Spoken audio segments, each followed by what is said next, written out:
Hello and welcome to Achievers 5 dear learners of class 11। Chapter चल रहा है human development. Second part पर हम आ चुके हैं। होप आप फर्स्ट पार्ट देखकर आए होंगे, जिसमें हमने ह्यूमन डेवलपमेंट क्या होता है, ग्रोथ क्या होती है, ग्रोथ, मैच्योरेशन, इवोल्यूशन, ये सारी चीजें पढ़ी थी।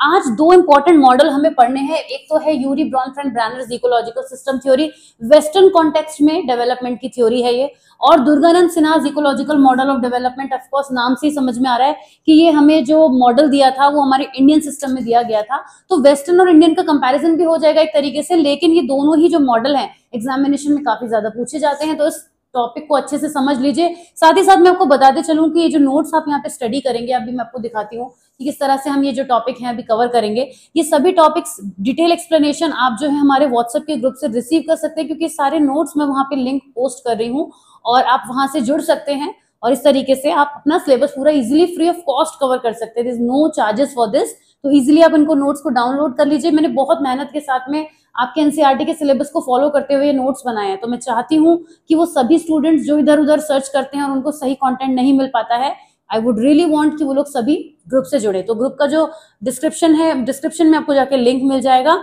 चलिए, तो मैंने आपको एक्सप्लेन कर दिया कि कौन से दो टॉपिक हम पढ़ने वाले हैं, तो चलिए वीडियो के आप ऑफिशियली बिगिनिंग भी कर लेते हैं। ये जो इकोलॉजिकल सिस्टम थ्योरी है, जिसको हम कॉन्टेक्चुअल व्यू ऑफ डेवलपमेंट भी कहते हैं, कुछ इस तरह से पिक्चर से समझ में आती है, लेकिन ये कुछ भी नहीं समझ आती है अगर ये पिक्चर के बारे में हम डिटेलिंग में बात ना करें। लेकिन हमें इतना तो समझ में आ रहा है कि कुछ लेयर्स हैं जिनसे इंडिविजुअल घिरा हुआ है। अगर आप मिडिल में फोकस करेंगे तो देखेंगे यहाँ पे इंडिविजुअल को मार्क किया गया है, यानी इंडिविजुअल यहाँ पर होता है। उसके बाद आता है माइक्रो सिस्टम, फिर आता है meso system, exo system and macro system. सबसे इंपॉर्टेंट बात आपको ये रखनी है कि आपको इनका यही सीक्वेंस याद रखना है। एग्जामिनेशन में आप जब भी इसको लिख कर आए, इस पिक्चर को बनाकर आए, पिक्चर भी बच्चे बनाते हैं, बहुत जरूरी होता है इसको बनाना, तो उस टाइम पर आपको यही सीक्वेंस याद रखना चाहिए। कई बार बच्चे मैक्रो को इधर, माइक्रो को उधर कर देते हैं, कंफ्यूजन होना नेचुरल है, अक्सर बच्चों से हो जाता है। तो आप किसी भी तरीके से इस ऑर्डर को ध्यान में रखिए, क्योंकि ये ऑर्डर इसी तरीके से चलेगा। अभी ये पिक्चर दोबारा आएगी आपके सामने, लेकिन अब हम पहले बात कर लें कि यूरी ब्रॉनफ्रेंड ब्रैनर थे कौन।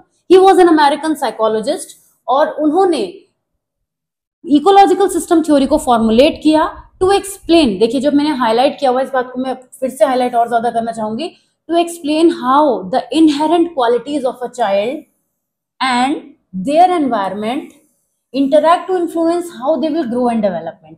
मतलब एक बच्चे की जो भी हम कैरेक्टरिस्टिक्स देखते हैं, जो भी उसकी क्वालिटीज देखते हैं, वो किस तरह से एनवायरमेंट से इंटरैक्ट करती हैं और किस तरह से उस बच्चे का डेवलपमेंट होता है। राइट, इस चीज को हाईलाइट करने के लिए उन्होंने थ्योरी दी थी। जो इकोलॉजिकल यहाँ पे टर्म आती है, refers to a natural environment.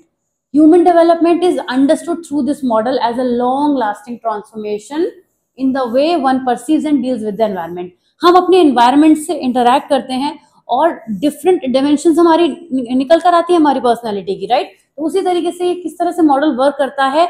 और ये जो इनकी थ्योरी है, इकोलॉजिकल थ्योरी, ये stresses the importance of studying children in the context of multiple environment, because children typically find themselves enmeshed simultaneously in different ecosystem। ऐसा होता है कि कोई भी बच्चा जब होता है, छोटा बच्चा या बड़े बच्चे की भी बात करें, तो वो अलग अलग एनवायरमेंट में अलग अलग तरीके से खुद को रिप्रेजेंट करता है। राइट, तो each of this system inevitably interact with and influence each other in every aspect of child's life. मतलब बच्चे की लाइफ के हर एक एस्पेक्ट पे जो डिफरेंट डिफरेंट स्टेजेस होती हैं, लेयर्स होती हैं पर बच्चे के साथ में, वो अलग अलग तरीके से उसके ग्रोथ और डेवलपमेंट में हेल्प करती हैं। तो यहाँ पे इस तरीके से जो मॉडल है, जिसको बायो इकोलॉजिकल मॉडल भी कहा जाता है, ये बायोलॉजिकल प्रोसेस किस तरह से वर्क करते हैं बच्चे के साथ में, इन चीजों पर हाईलाइट करता है। राइट, अब इस पिक्चर को मैं यहाँ पे दोबारा आपके सामने स्क्रीन पे ले आई हूँ और एक एक करके हम बात करेंगे। सबसे पहले हमने इंडिविजुअल की बात करी, micro system, meso system, exo system और मैक्रो सिस्टम को हम फॉलो करेंगे। इंडिविजुअल जो होता है वो सबसे पहले माइक्रो सिस्टम से इंपैक्ट होता है। माइक्रो सिस्टम ही यहाँ पे सबसे पहले हमें नजर आ रहा है ना, तो हम इसी की बात करेंगे। माइक्रो सिस्टम में कौन कौन से लोग होते हैं, मतलब वो लोग जो किसी भी बच्चे के सबसे ज्यादा करीब होते हैं, किसी भी इंडिविजुअल के सबसे ज्यादा करीब होते हैं। उसकी फैमिली, उसके पीयर्स, स्कूल और उसके आसपास के जो भी चीजें, हेल्थ सर्विसेज, ये जो भी लोकल चीजें हो सकती हैं जो बहुत ज्यादा क्लोज बाय होती हैं, उन सब से बनकर माइक्रो सिस्टम बनता है। Micro system such as parents और sibling, those who have direct significant contact with the person, the input of those people is modified by the cognitive and biological state of the individual as well. Biological state पर इसलिए हमने बात करी है क्योंकि parents हैं तो genetically बच्चे को के अंदर जो ग्रोथ होगी, जो चेंजेस आएंगे वो उसके डेवलपमेंट में कंट्रीब्यूट करेंगे। और कॉग्निटिव का मतलब ये हो गया कि जो उसके फ्रेंड्स हैं वो अपनी पर्सनैलिटी का इम्पैक्ट डालते हैं, बच्चे के लिए टीचर रोल मॉडल हो जाता है। तो इस तरीके से बहुत ही करीब रहने वाले जो लोग होते हैं वो माइक्रो सिस्टम में आते हैं मीजो सिस्टम की तरफ। The meso system includes larger organisational structure such as school, family और रिलीजन। अब वापस से मैं इस इमेज की तरफ आपको लेकर आऊंगी। पहले जब हम मीजो सिस्टम की तरफ आते हैं तो यहाँ पर हम ये देखते हैं कि चीजें थोड़ी बदल जाती हैं। यहाँ माइक्रो सिस्टम से एक्सटेंड होने वाली चीजें होती हैं। क्या क्या होंगी वो? These institution impact the micro system just described. For example, the religious teachings and tradition of a family may create a climate that makes the family feel stigmatized, and this indirectly impacts the child's view of their self and other। मतलब बच्चे के जो भी religion related views हैं वो उसके family को impact करेंगे, ऑफ कोर्स उसकी ग्रोथ को इम्पैक्ट करेंगे और उसका जो माइंडसेट है उस तरीके से बनेगा। School system, daily routine, assessment method, जो कुछ भी चीजें होती हैं वो बच्चे की सेल्फ इमेज को फॉर्म करने में हेल्प करती हैं, right. Sense of accomplishment, schedule, तो जो कुछ भी चीजें फैमिली से एक्सटेंड होकर आगे बढ़ती हैं, मतलब उसकी स्कूल, फैमिली, स्कूल के दोस्त, ये सब चीजें जो होती हैं वो यहाँ पर उसको जोड़ने लगते हैं मीजो सिस्टम में। और वो जाहिर सी बातें कौन होंगे? उसके टीचर्स हो गए, टीचर्स और प्रिंसिपल, या जो भी वो एनवायरनमेंट और बढ़ के इंडिविजुअल देखता है वो यहाँ पर आ जाते हैं।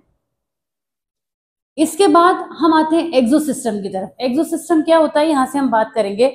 These mesosystem both influence and are influenced by the larger context of the community। अब ये कम्युनिटी और बढ़ जाती है और एक्सपेंड हो जाती है। जिस तरीके से इस इमेज में हम ये देखते हैं कि ये इमेज एक्सटेंड होती जा रही है, बढ़ती जा रही है, तो उसी तरीके से एक्सो सिस्टम में industry, social services, neighbours, mass media, social media, जिन भी चीजों का बच्चे के ऊपर या पर्सन के ऊपर इम्पैक्ट आता है वो सब उसके एक्सो सिस्टम में आ जाते हैं। A communities values, history and economy can impact the organisational structures, its houses and the community is influenced by macro system। अब इसके बाद जब है मैक्रो सिस्टम की तरफ हम आते हैं, मैक्रो सिस्टम की तरफ जब हम आते हैं तो और भी ज्यादा आइडियोलॉजीज, एटीट्यूड्स, जितने भी बिलीव्स होते हैं ये सब कुछ मैक्रो सिस्टम में आने लग जाते हैं। मैक्रो सिस्टम को भी जब हम क्रॉस कर जाते हैं तो हमारे पास क्रोनो सिस्टम आता है। Chrono system is made up of the environmental events and transitions that occur throughout our child's life including any social historical event. The system consists of all the experiences that a person has had during their lifetime। Chrono system in सब चीजों को include कर लेता है अपने अंदर, और Chrono system में वो सारे लाइफ एक्सपीरियंसेस आ जाते हैं जिससे एक पर्सन बिल्ड होता है पूरी तरीके से। तो एक एक करके इनको फिर से समझेंगे कि क्या क्या होते हैं। एक बार पिक्चर को देख लीजिए और डिटेल में, और अब मैं आपको इस थ्योरी को एक एक पॉइंट वाइज शॉर्ट में समझाऊंगी। मेजरली तो ये थ्योरी बस यही है कि ह्यूमन के डेवलपमेंट की डिफरेंट स्टेजेस होती हैं, लेयर्स होती हैं, लेवल्स होते हैं, और उन लेवल्स पे चलते हुए ही कोई भी पर्सन आगे बढ़ता है। मतलब सबसे पहले वो उसके जो डेवलपमेंट में उसकी फैमिली, उसके आसपास के लोग कंट्रीब्यूट करते हैं, उसके बाद ये सर्किल धीरे धीरे एक्सपेंड होता चला जाता है। अगर मैं इस पिक्चर की तरफ वापस लाके समझाऊं तो धीरे धीरे ये जो सर्किल है वो एक्सटेंड होता जाता है। जैसे हम कहते हैं ना, हमारा सर्किल पहले से बढ़ गया है, पहले मैं 4 लोगों के बीच रहता था, अब मेरे बहुत बड़ा सर्किल हो गया है। तो ये सर्किल यही है, इसी सर्किल की हम बात कर रहे हैं कि वो कैसे एक्सटेंड होता है और फिर उन चीजों का हम पर इम्पैक्ट आता है और हमारा डेवलपमेंट उनसे इन्फ्लुएंस होता है। ऐसा होता भी है जब हम 2-3 अपने बस सिबलिंग्स के बीच में रहते होते हैं तो उतना ही जानते हैं जितना हमारी सिबलिंग्स जानते हैं और उतना ही हम उन्हें बता पाते हैं। फिर धीरे धीरे हम पियर्स की तरफ बढ़ते हैं, फिर और ज्यादा धीरे धीरे अपनी लाइफ में और ज्यादा हम आगे बढ़ते चले जाते हैं। तो जितना हमारा सर्किल बढ़ता है उतनी हमारा डेवलपमेंट बढ़ता है। तो यहाँ पे भी यही चीज है कि यूरी व्रोनफ्रेंड की जो थ्योरी है वो इम्पोर्टेंस पे स्ट्रेस करती है कि जब भी कोई बच्चा जो होता है वो मल्टीपल एनवायरनमेंट्स में जाता है तो उन एनवायरनमेंट्स का उसके ऊपर इफेक्ट आता है। 5 लेवल्स की ये बात करते हैं, जिसमें कि पहला हमारे पास हो जाता है माइक्रो सिस्टम, फिर meso system, exo system, macro system और क्रोनो सिस्टम। इन्हीं 5 की हम बात करते हैं यहाँ पे, ठीक है। और एक एक करके क्विकली समझ लेते हैं। माइक्रो सिस्टम में वो इमीडिएट सराउंडिंग आती हैं जिनका हम पर डायरेक्ट सिग्निफिकेंट इफेक्ट आ सकता है। वो कौन होते हैं? हमारे पेरेंट्स या फिर siblings, right. Meso system larger organisational structure होते हैं जिसमें स्कूल, फैमिली में एक्सटेंडेड फैमिली को यहाँ पे जोड़ देते हैं हम मीजो सिस्टम में, और हमारा जो रिलीजन है वो इसी का एक पार्ट होता है। फिर इसके आगे हम बढ़ते हैं एक्सो सिस्टम में, और हमारा जो लार्जर चीजें बढ़ जाती हैं, community including the value, history, economy, ये सब चीजें एक्सो सिस्टम में आ जाती हैं। मैक्रो में क्या होता है? और भी चीजें बढ़ जाती हैं, जैसे हमारी ग्लोबल इकोनॉमिक कंडीशंस जिनका हम पर फर्क पड़ता है, डिफरेंट वॉर्स जो होती हैं, टेक्नोलॉजिकल ट्रेंड्स जो आते हैं, टेक्नोलॉजिकल ट्रेंड्स की वजह से हमारा भी डेवलपमेंट होता है, हो भी रहा है, हम देख सकते हैं चीजें, वैल्यूज हमारे इंक्रीज हो जाते हैं, चेंज भी होते हैं, हमारी डिफरेंट फिलोसफीज डेवलप हो जाती हैं, हमारे अपने मॉरल्स जो हैं वो सेटअप हो जाते हैं जिन पर हम चलते हैं, and societies response to the global community. फिर क्रोनो सिस्टम में क्या होता है, वो जितने भी हमारे चेंजेस आए हैं, जो सब कुछ लेकर हम इंक्लूड करेगा वो क्रोनो सिस्टम है। जितने भी लार्जर लेवल पर, स्मॉलर टू लार्जर लेवल, जितने भी चेंजेस आए हैं वो सब क्रोनो सिस्टम का पार्ट हो जाते हैं। ऑलराइट, तो अब हम बात करेंगे दुर्गानंद सिन्हा की इकोलॉजिकल मॉडल की, जो कि हमारे आज के इस एक्सप्लेनेशन का दूसरा मॉडल है। Alright, Durganand Sinha ecological model of development of children पर फोकस ही किया गया है, जैसे कि मैंने अभी आपको बताया। Ecology of the child can be viewed in terms of to concentric layers. इन्होंने दो लेयर्स की बात की थी। पहली है अपर लेयर या फिर मोस्ट विजिबल लेयर, जो कि काफी इंपॉर्टेंट फैक्टर मानी जाती है अपर लेयर में, और इसके अंदर कुछ पॉइंट्स आते हैं। लेकिन पहले मैं आपको ये बता दूं कि दूसरी लेयर क्या है, जिसको हम कहते हैं सराउंडिंग लेयर। ऑलराइट, तो ये है सराउंडिंग लेयर। तो दो लेयर्स में ही इनका जो मॉडल है वो बड़े इजीली समअप हो जाता है। इंडियन कॉन्टेक्स्ट में ये मॉडल दिया गया था कि होम, स्कूल और पीयर ग्रुप। होम का मतलब हो गया कि होम का मतलब वैसे बहुत वास्ट होता है। होम हमारे लिए एक बहुत बड़ी जगह होती है, बहुत इंपॉर्टेंट स्पेस होता है हमारी लाइफ का।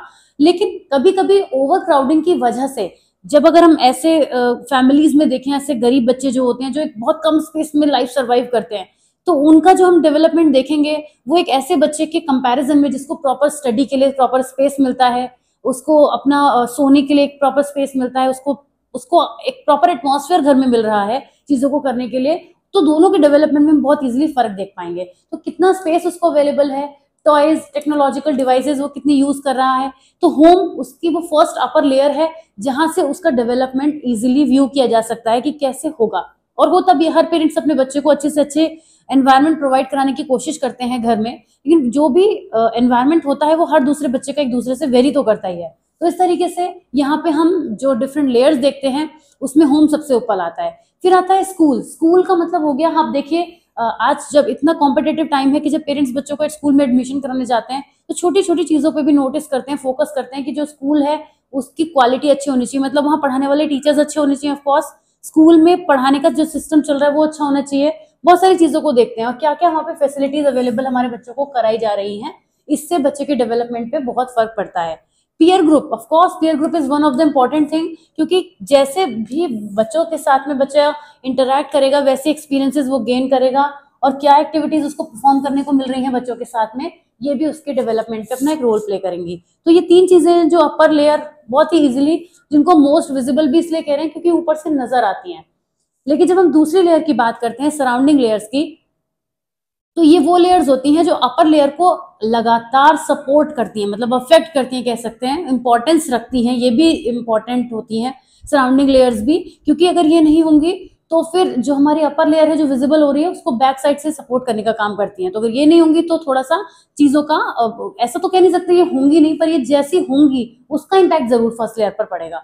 जियोग्राफिकल एनवायरनमेंट की अगर हम बात करें तो जो भी स्पेस हम बच्चे को दे रहे हैं वो उसकी हमें फर्स्ट लेयर की तरह नजर आ रहा है, लेकिन उसकी भी क्या क्वालिटीज हैं वो उसकी इनर लेयर यानी सराउंडिंग लेयर बन जाती है।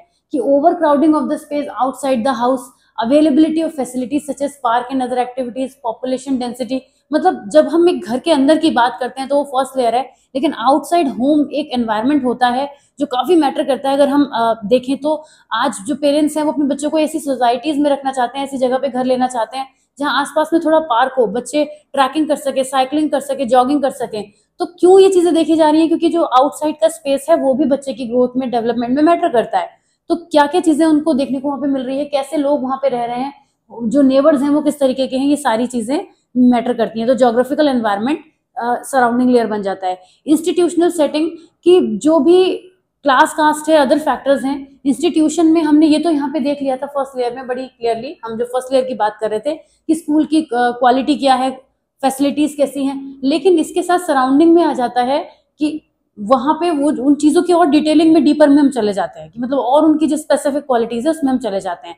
General amenities available to the child such as clean drinking water, electricity, means of entertainment, वो सभी एक्सटेंडेड चीजें जिनकी बच्चे को जरूरत होगी और जिससे उसका डेवलपमेंट और फास्ट होगा। अब आप ऐसे समझ लीजिए कि हम जब किसी बच्चे को कोई टॉपिक पढ़ा रहे हैं तो वो समझ रहा है। लेकिन अगर उसी का वीडियो दिखा रहे हैं, उसी को हम 3D फॉर्म में दिखा रहे हैं, उसे एक्टिविटी के थ्रू करा रहे हैं, तो बच्चे की जो लर्निंग कैपेबिलिटी है वो बढ़ती है और ज्यादा अच्छे से वो सीख पाता है। तो उसी तरीके से जो सराउंडिंग लेयर है वो चेरी ऑन द केक का काम करती है कि मतलब if it they are getting the first layer it is good, but if they are getting the surrounding layers also तो this is better, it is like that. तो इस तरीके से ये 2 लेयर्स की फॉर्म में हम इसको कंप्लीट कर लेते हैं। छोटा सा मॉडल है और बहुत ही सिंपल है, बहुत ही ईजी है, एंड आई होप कि आपको ये मॉडल भी समझ में आ गया होगा। ऑलराइट, तो अब हम एक लास्ट छोटी सी बात करेंगे जो हमने यहाँ पे मेंशन की हुई है कि क्या आपको पता है कि डेवलपमेंटल साइकोलॉजी क्या है? क्योंकि अगर आप फर्स्ट टाइम डेवलपमेंट के बारे में पढ़ रहे हैं और ये मॉडल्स पढ़ रहे हैं तो आपको पता होना चाहिए कि डेवलपमेंटल साइकोलॉजी की वो ब्रांच है जो इस चीज पर फोकस करती है कि लोग ग्रो कैसे होते हैं और चेंज कैसे हो जाते हैं एक लाइफ टाइम के पीरियड में, कैसे बदल जाते हैं हर तरीके से, फिजिकली, इमोशनली, मेंटली, सोशली, हर तरीके से। तो इस फील्ड में जो लोग इस एक्सपर्टीज हासिल करते हैं वो लोग डेवलपमेंटल साइकोलॉजिस्ट कहलाते हैं और वो उनका भी बहुत इंपॉर्टेंट रोल होता है। वो ये चीजें देखते हैं कि कैसे person social, emotional, cognitive development और बाकी चीजें जो उसकी लाइफ में होती हैं वो किस तरह से चेंजेस हमें देखने को मिलते हैं। Alright, so this was it for the class. I hope कि ये वीडियो आपको समझ में आया होगा. If you have found it useful, then please press the like button and also subscribe to the channel if you have not done it yet. And I will see you soon in the next video. Till then, take care. Bye bye.